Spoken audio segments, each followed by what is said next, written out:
à tous, Grenoble-Alpes Métropole mode d'emploi, c'est ici et c'est chaque week-end l'actu du service public intercommunal à l'échelle des 49 communes qui donc ont toutes été baignées de cette ambiance sépia, étrange et chaleureuse à la fois. Mais le nuage transportant cette poussière de sable du Sahara n'ont pas fait que teinter l'atmosphère dimanche dernier. Il l'a également chargé en particules avec des niveaux records enregistrés avec des pics de 107 à 125 microgrammes par mètre cube à Vif, par exemple, alors que le seuil de déclenchement du niveau d'alerte se situe à 50 microgrammes. Mais ces particules de 10 micromètres sont filtrées avant d'atteindre les poumons, assure-t-on. Mais ce n'est pas le cas des poussières dues aux échappements de véhicules, aux feux de cheminée et aux industries. Et c'est le cumul qui pouvait être préoccupant si la pluie n'était pas venue aussi vite lessiver l'atmosphère. Et pour contribuer à limiter ces particules, la métropole propose de nouvelles aides qui peuvent aller jusqu'à 11 500 € à destination des particuliers qui, par exemple, veulent changer leur installation de cheminée par des modèles moins émetteurs de particules, la prime Airbois, ou qui engagent d'autres travaux pour la rénovation thermique de leur habitat individuel. Murmure, maison individuelle. Comment ça marche? Quelle est la procédure? Explication de Pierre Véry, vice-président Air, Énergie, Climat, au micro de Baptiste Bertrand. C'est l'Agence locale de l'énergie et du climat qui va accompagner le propriétaire avec Solia, qui est une autre association qui accompagne sur le montage du dossier administratif et financier, l'ALEX s'occupant de toute la partie technique, architecte, bureau d'études, et puis la recommandation, la labellisation d'un certain nombre d'entreprises sur le territoire qui sont qualifiées pour les travaux de rénovation. Donc le propriétaire a un seul point d'entrée, l'ALEC.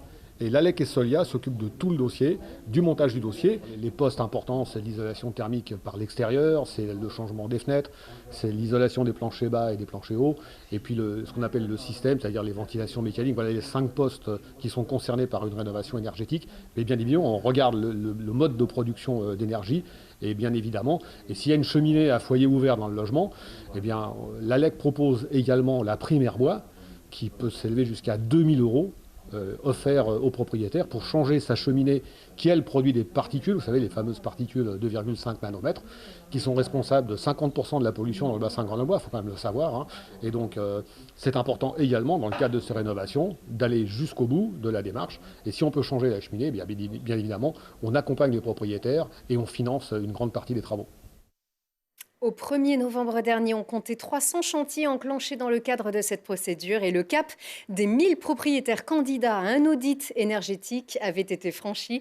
La métropole veut permettre de rénover 20% des propriétés individuelles d'ici à 2030.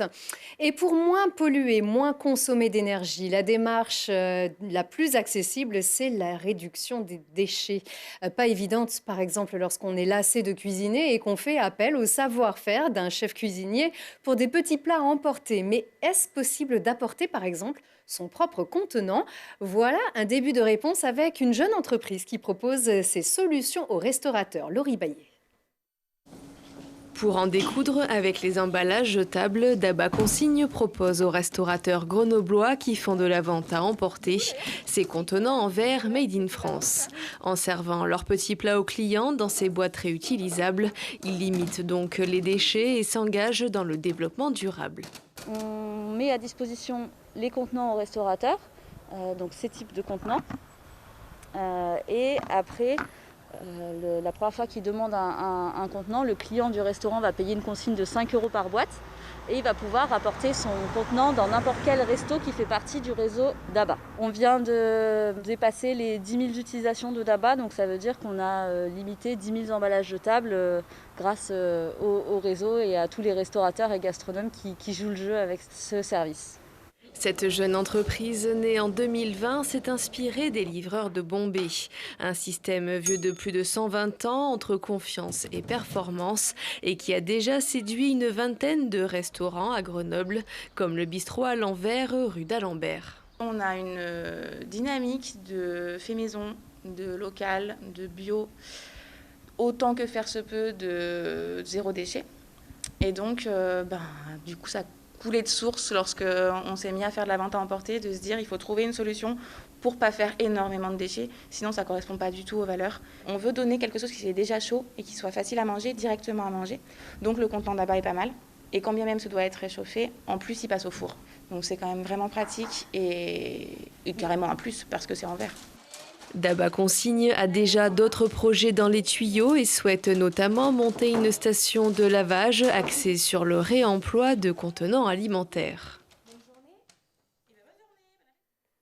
Allez, un dernier mot de sport et la magie de la Coupe de France qui permet d'accueillir par exemple la prestigieuse AS Monaco au Stade des Alpes. Mais c'était à huis clos ce mercredi et ça n'a pas souri au Grenoble Foot 38 qui donc s'est incliné en 32e de finale et qui peut à présent se concentrer seulement sur la Ligue 2. Grenoble est toujours 3e au classement et peut donc toujours espérer monter à l'issue des phases finales s'il reste aussi bien classé. C'est la fin de cette édition. Très bon week-end.